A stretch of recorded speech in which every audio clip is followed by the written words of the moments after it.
I asked Brother Eli to read this passage from Romans chapter 10 because it gives us a picture of people who are trying but failing to please God. People who are trying to be right with God but are failing in their attempts. This passage in Romans chapter 10 is talking about the nation of Israel after the institution of Christianity and the kingdom of heaven, the kingdom of Christ. And if you back up to chapter 9 of Romans, the first 3 verses there, Paul expresses his heartbreak. He says there, "I am telling you the truth. I am not lying. My conscience testifies with me in the Holy Spirit that I feel great sorrow and unceasing grief in my heart. For I could wish that I myself were accursed, separated from Christ for the sake of my brethren, my kinsmen according to the flesh, who are Israelites." Paul says that I have anguish of heart, unceasing grief over the way the majority of Jews have reacted to Jesus. And of course, the book of Romans, for several chapters, talks about the law, talks about the old law, talks about the faith of Abraham, which predated the law. It talks about circumcision. And so it has a lot of interplay between Judaism and Christianity. And Paul feels these things very emotionally. And he's truly heartbroken that the majority of Jewish people in his time, who he sees as his own relatives, have rejected Christ. And it's in that context that we get to chapter 10. But in chapter 10, especially these first 4 verses, he tells us a little bit of insight into what their problem is. And the way he describes their problem gives us some benchmarks that we can use to judge ourselves. Gives us some insight into how to look at our own lives and our own relationship with God. Notice the first thing that he says there in verse 2 of Romans chapter 10. "For I testify about them that they have a zeal for God." That's a positive thing. You can see clearly that that phrase that he uses there in verse 2 is a good thing. That's a compliment to them. They have a zeal for God. That's a fundamental thing. It's an elementary, foundational part of any legitimate relationship with God. A zeal for God. I looked up the Greek word on this. The Greek word for zeal is zeal. It's actually zelos, but it is almost a complete transliteration from the Greek. I didn't check the Latin, but probably through the Latin or the German and into English. But it's zeal in Greek. What it means is passionate commitment to person or cause. They have a zeal for God. They have a passionate commitment to God.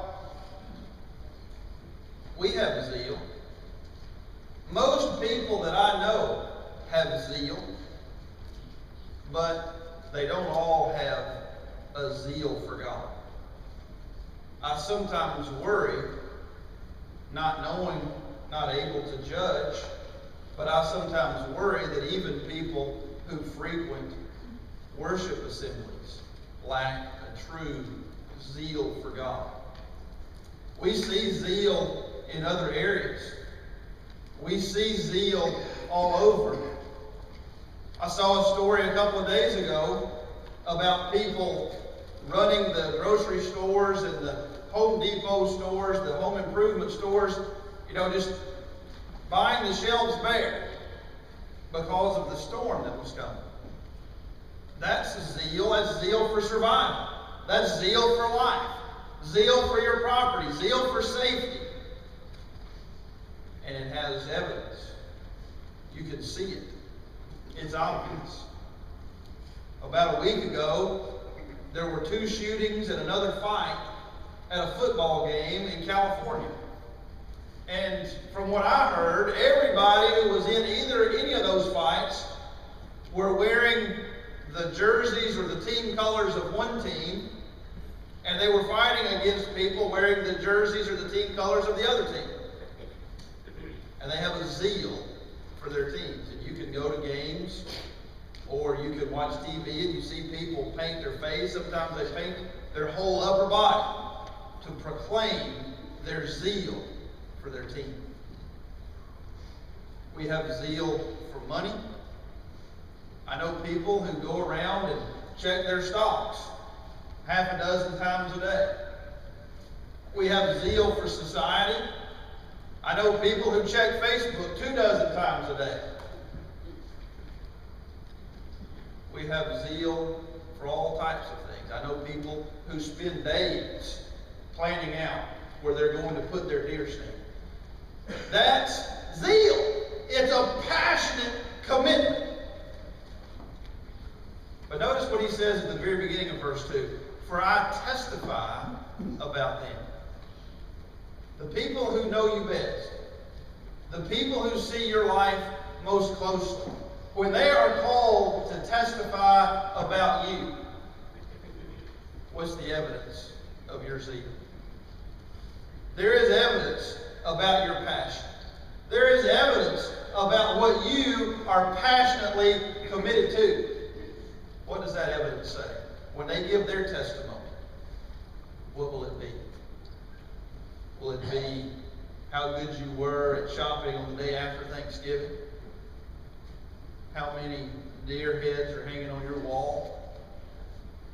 How much sports memorabilia hangs in your office?